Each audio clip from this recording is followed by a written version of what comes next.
Students, this is Radhika गौर और जैसा कि हम जानते हैं कि हम अपना चैप्टर नंबर 3 दैट इज दो चर वाले रैखिक समीकरण युग्म के बारे में डिस्कस कर रहे हैं। तो देखिए बच्चा, इससे पहले जो हमने सेशन पढ़ा था उसमें हमने किसके बारे में पढ़ा था? वज्र गुणन विधि के बारे में पढ़ा था।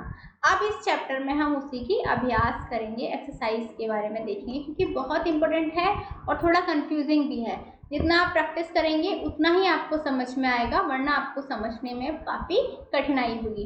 तो चलिए हम इस सेशन को अब शुरू करते हैं। तो देखिए बेटा, सबसे पहले आपका एक क्वेश्चन है और क्वेश्चन आपका ये है बेटा कि आपके पास ए और बी किन्हीं मानों के लिए निम्न रैखिक समीकरणों के युग्म के अपरिमित रूप से अनेक हल होंगे। क्लियर?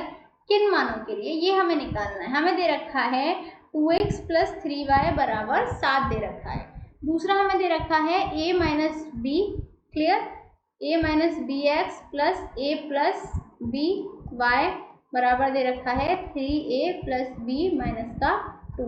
क्लियर बेटा? पहली इक्वेशन आपकी ये हो गई, दूसरी इक्वेशन आपकी ये हो गई। अब देखो a1/a2 हम निकालेंगे, फिर हम निकालेंगे b1/b2, फिर हमें निकालेंगे c1/c2, क्योंकि अपरिमित रूप से तो हल तभी होंगे जब ये तीनों एक दूसरे के बराबर होंगे बेटा। तो देखिए इसको हम लिख सकते हैं 2/a - b बराबर 3/a + b बराबर 7/3a + b - 2। ठीक है, इसको हम कर सकते हैं कि 2/a - b किसके बराबर हो जाएगा?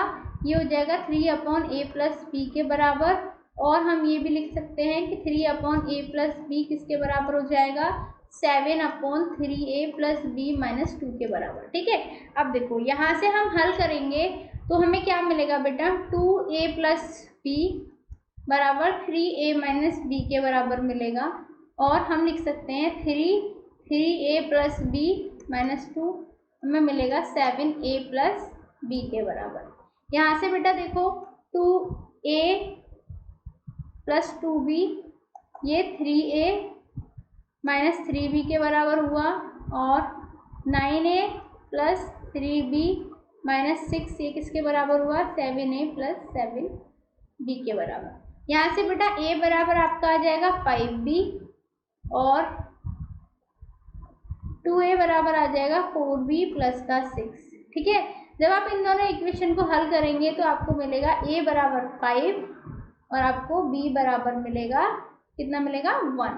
इस तरीके से a बराबर 5 की वैल्यू और b बराबर यदि 1 हो तो इन रैखिक समीकरणों में जो युग्म है उनके अपरिमित रूप से अनेक हल होंगे। ठीक है ना बेटा? अगला क्वेश्चन देखते हैं। क्वेश्चन हमारा ये कहता है कि k के किन मानों के लिए निम्न रैखिक समीकरणों के युग्म कोई हल नहीं है। ये भी आप आराम से निकाल सकते हो, जैसे मैंने पिछले मेथड से बताया है। इस सवाल को आप निकालने की कोशिश करो और नहीं समझ में आता तो आपको पता है आप आस्क एनी डाउट कॉर्नर का इस्तेमाल करके मुझसे सवाल पूछ सकते हैं। अगला क्वेश्चन देखते हैं बेटा। क्वेश्चन क्या है? देखिए क्वेश्चन हमारा ये कहता है कि एक छात्रावास है। क्लियर? एक छात्रावास है, ठीक है, वहाँ पे मासिक व्यय का एक भाग नियत है तथा शेष इस पर निर्भर करता है कि छात्र ने कितने दिन भोजन लिया है। ठीक है, जब एक छात्र ए को जो 20 दिन भोजन करता है उसको 1000 छात्रावास के व्यय के लिए अदा करना पड़ता है, जबकि एक विद्यार्थी जो 26 दिन भोजन करता है उसको व्यय के 1180 अदा करने पड़ते हैं। तो नियत व्यय और प्रतिदिन के भोजन का मूल्य ज्ञात करना है। तो बेटा देखो ये क्वेश्चन बहुत इजी है, बस क्या आपको लेके चलना है? देखो आपको ये चलना है कि जो नियत भाग है ना वो आपका x रुपये है और भोजन का जो प्रतिदिन का मूल्य है ना, जो भोजन है उसका जो प्रतिदिन का मूल्य है वो कितना है? y। ठीक है, प्रतिदिन का मूल्य कितना हो गया? कितना हो गया? y। ठीक है, ये मान के चलना है। जब विद्यार्थी 20 दिन भोजन करता है और 1000 छात्रावास के लिए व्यय करता है तो हम इक्वेशन बना सकते हैं x + 20y बराबर 1000। एक इक्वेशन हमारी ये बन गई। ठीक है, इसको हम लिख सकते हैं x + 20y - का 1000 बराबर 0। दूसरा विद्यार्थी 26 दिन भोजन करता है और छात्रावास के लिए व्यय करता है 1180। तो दूसरी इक्वेशन क्या बनेगी बेटा, x प्लस 26y बराबर 1180। तो यहाँ से x प्लस 26y माइनस का 1180 बराबर 0। दूसरी इक्वेशन हमारी ये बन गई। ठीक है, अब हम इसमें लगा देंगे वज्र गुणन विधि। कैसे लगाएंगे ये देखो। वज्र गुणन विधि लगाने के लिए x, y और 1 लिख लो बेटा। यहाँ पे b1 b2 20 और 26, c1 c2 1000 और 1180। ठीक है, y अब देखो यहाँ पे लिखेंगे 1 1, यहाँ पे 20 26, इसकी इससे इंटू इसकी इससे, इसकी इससे इंटू इसकी इससे, इसकी इससे इंटू इसकी इससे।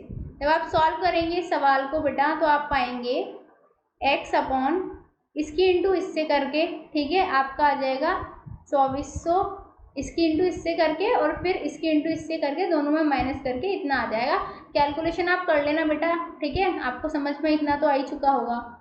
ये आ जाएगा y अपॉन 180 और ये आ जाएगा 1/6। तो यहाँ से आप जब सॉल्व करेंगे x बराबर आ जाएगा 400, y बराबर आपका आ जाएगा कितना 30। तो प्रतिदिन का आपका जो मूल्य है वो कितना है 30 रुपये। कितना है 30 रुपये। और आपको नियत आय कितना देना पड़ता है बेटा 400 रुपये देना पड़ता है। ये आपका फिक्स है, इसमें आप कुछ चेंज नहीं कर सकते। ठीक है ना। अगला सवाल देखिए बेटा। अगला सवाल आपका क्या है, एक भिन्न है जो 1.3 हो जाती है जब उसके अंश से 1 घटाया जाता है। वह 1/4 हो जाती है जब उसके हर में 8 जोड़ दिया जाता है। तो जो भिन्न है वो क्या होगी ये हमें ज्ञात करना है। तो देखो बेटा, अंश मान लो कि जो भिन्न है उसका अंश मान लिया x और हर मान लिया हमने कितना y। तो देखिए परिमेय संख्या कितनी हो जाएगी x अपॉन y। पहली शर्त के अनुसार यदि उसके अंश में से 1 घटाएं, x में से 1 घटाएं, y ऐसे ही रहने दें, तो उत्तर हो जाएगा 1/3। ये पहली इक्वेशन हो गई। दूसरी शर्त के अनुसार इसको सॉल्व करके लिखेंगे बेटा, तो 3x माइनस का y माइनस का 3 बराबर हो जाएगा 0 की। ठीक है, इतना आ जाएगा फर्स्ट इक्वेशन। दूसरी शर्त के अनुसार बेटा x अपॉन यदि y में हमने क्या किया 8 जोड़ दिया तो 1/4 हो गया। तो इसको सॉल्व करेंगे 4x माइनस वाई माइनस का 8 बराबर 0। ये हमारी दूसरी इक्वेशन हो गई। क्लियर। अब हम क्या करेंगे, वज्र गुणन विधि का इस्तेमाल करेंगे। x y 1, ठीक है, ये -1, ये -3 -8, यहाँ पे आ जाएगा हमारा 3 4 -1 जैसा कि मैंने आपको बताया हुआ है। आपको इस तरीके से क्रिस क्रॉस में इंटू करके चलना है। जब आप ऐसे करेंगे बेटा तो आप क्या पाएंगे कि x/8 - 3 आया बराबर y/- के 12 प्लस का 24 आया बराबर 1/ आया बेटा आपका -3 प्लस का 4। यहाँ से x/5 आया, y/12 आया 1/1। तो यहाँ से बेटा x की वैल्यू तो हो गई आपकी 5 और y की वैल्यू हो गई आपकी 12। तो आपकी जो परिमेय संख्या थी x अपॉन y थी तो कितनी हो जाएगी 5/12। ये आपका हल निकल के आ गया। ठीक है, कोई कंफ्यूजन हुई इस सवाल में? नहीं हुई। आसानी से कितनी जल्दी हमारा सवाल भी हल हो गया। तो इस तरीके से हम अपने सवालों को बेटा हल कर सकते हैं। ठीक है ना। अगला सवाल देखिए। यश है जिसका एक टेस्ट हुआ, ठीक है, यश ने अपना एक टेस्ट दिया। टेस्ट देते हुए बेटा उसने क्या देखा कि उसने 40 अंक अर्जित किए। जब उससे प्रत्येक सही उत्तर पर कितने मिलते हैं 3 अंक मिलते हैं। हर अशुद्ध उत्तर पे उसे 1 अंक की कटौती की गई तो उसके सही उत्तर पर उसे 4 अंक मिलते हैं और अशुद्ध पे कितने 2 अंक की कटौती की गई। तो यश ने 50 अंक अर्जित करता है। मतलब 40 अंक कब किए, जब 3 अंक उत्तर पे मिलते हैं और 1 की कटौती हो, और 50 अंक कब मिले, जब 4 सही पे मिलते हैं और 2 की कटौती हो। तो टेस्ट में कितने प्रश्न थे हमें ये बताना है। ठीक है, देखो बेटा 2 इक्वेशन यहाँ से बन जाएंगी। कैसे बनेंगी, सही उत्तरों की संख्या y, पहली शर्त के अनुसार क्या है, उसने 3 सही किए तो 1 कट रहा है वो 40 के बराबर आ रहा है। 3x माइनस का y माइनस का 40 बराबर 0, ये आपकी पहली इक्वेशन बन गई। दूसरी शर्त के अनुसार क्या है बेटा कि 4x उसने सही किए, 2y कट रहे हैं, वो 50 के बराबर उसके अंक आ रहे हैं, 4x माइनस 2y माइनस का 50 बराबर 0, ये आपकी दूसरी इक्वेशन, ये पहली ये दूसरी। अब आप इन दोनों इक्वेशन में क्या करेंगे, वज्र गुणन विधि का इस्तेमाल। तो x y 1, ठीक है, माइनस का 1 माइनस का 2 माइनस का 40 माइनस का 50, 3 4 माइनस का 1 माइनस का 2, ये देखिए आप ऐसे करके क्रॉस मल्टीप्लिकेशन करेंगे बेटा, ठीक है। तो x अपॉन कितना आ जाएगा आपका, x अपॉन आ जाएगा आपका 50 माइनस का 80 बराबर, y अपॉन आएगा माइनस का 60 प्लस का 150 बराबर 1 अपॉन आएगा माइनस का 6 प्लस का 4। यहाँ से बेटा x अपॉन आ जाएगा आपका 30, y माइनस का 30, y बराबर आ जाएगा, y अपॉन आ जाएगा माइनस का 10 और 1 अपॉन आएगा आपका माइनस का 2। तो बेटा आप यहाँ से जब सॉल्व करेंगे तो x की वैल्यू आपकी आएगी 15 और y की वैल्यू आ जाएगी आपकी 5, ठीक है। अब x प्लस वाई है तो कितना हो जाएगा 15 प्लस 5, तो टोटल क्वेश्चन कितने हो जाएंगे 20। तो आपका जो प्रश्न पेपर था जो उसने हल किया उसमें टोटल जो प्रश्न थे उनकी संख्या कितनी थी बेटा 20 थी, ठीक है। इस तरीके से हमने हल कर लिया। अच्छा एक और सवाल है, और देखिए आप इस सवाल को थोड़ा सोचिए। आपके पास एक राजमार्ग है, ठीक है, उस पर 2 स्थान हैं A और B, ठीक है, 100 किलोमीटर की दूरी पर है, ठीक है, 2 स्थान A B 100 किलोमीटर की दूरी पर है।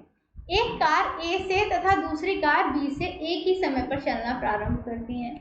यदि ये कारें भिन्न भिन्न चालों से एक ही दिशा में चलती हैं तो वे 5 घंटे पश्चात एक दूसरे से मिलती हैं। यदि वे विपरीत दिशा में चलती हैं तो 1 घंटे के पश्चात मिलती हैं।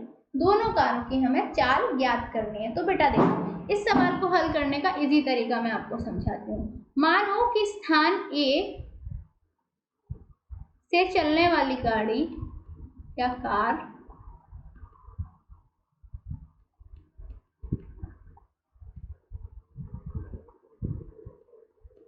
की चाल कितनी है x किलोमीटर पर आवर और B से चलने वाली कार की चाल कितनी है y किलोमीटर पर आवर, ठीक है। तो बेटा देखो सिंपल सी बात है, 5 घंटे बाद क्या होगा, A से द्वारा चली गई 5x हो जाएगी, B से द्वारा चली गई 5y हो जाएगी, तो इक्वेशन आ जाएगी x माइनस वाई, ठीक है। क्यों, क्योंकि देखो इक्वेशन आएगी हमारी 5x माइनस का 5y बराबर 100, क्योंकि 100 चलना है उन्हें, तो x माइनस वाई माइनस का 20 बराबर 0। पहली इक्वेशन हमारी ये बन गई, ठीक है। ये किस में चली, जब हमारी 5 घंटे बाद मिल रही हैं, ठीक है। अब बात करते हैं यदि हमारी कारें कितनी 1 घंटे पश्चात मिल रही हैं, उस कंडीशन में एक्स वाई तो यही रहेगी, ठीक है। बस क्या चेंज होगा, ये चेंज होगा कि x प्लस वाई बराबर 100 आ जाएगा, तो यहाँ से x प्लस वाई माइनस का 100 बराबर 0 हो जाएगा, तो दूसरी कंडीशन ये हो जाएगी। अब हमें क्या करना है, दोनों कंडीशंस में वज्र गुणन विधि लगाना है, x y और 1। यहाँ कितना है माइनस का 1 माइनस का 20 माइनस का 100 1 माइनस का 1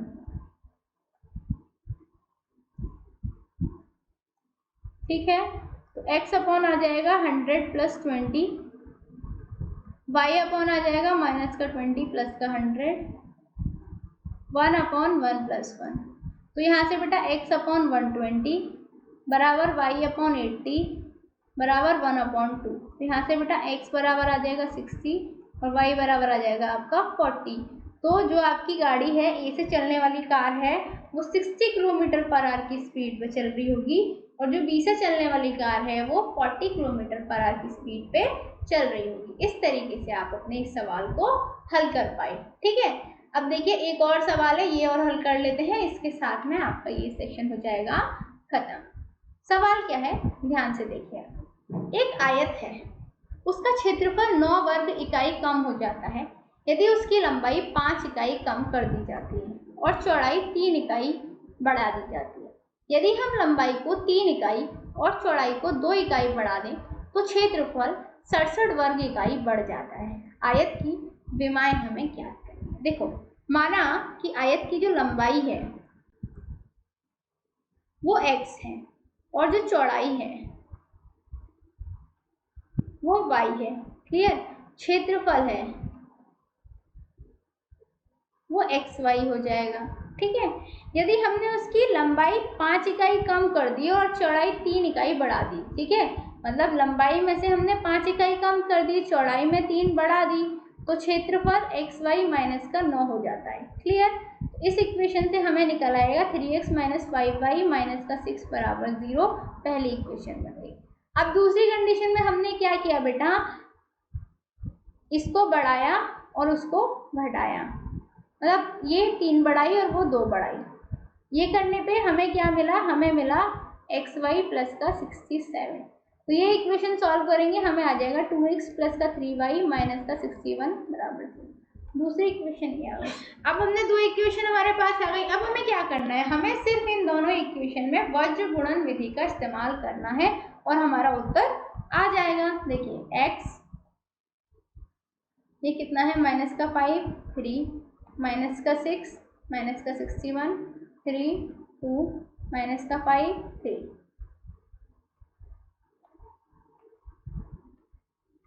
क्लियर। यहाँ से देखिए x अपॉन ये बचेगा 323 बराबर y अपॉन बचेगा 177। बेटा कैलकुलेशन आप कर लेना, ठीक है। ये बचेगा 1/19। तो यहाँ से देखिए x बराबर आ जाएगा 17 और y बराबर आ जाएगा 9। तो मतलब आयत की जो लंबाई है वो कितनी है, 17। लंबाई कितनी है 17 और चौड़ाई कितनी है 9, ठीक है। कोई कंफ्यूजन बेटा इस चीज़ को समझने में नहीं होनी चाहिए, समझ में आ जानी चाहिए।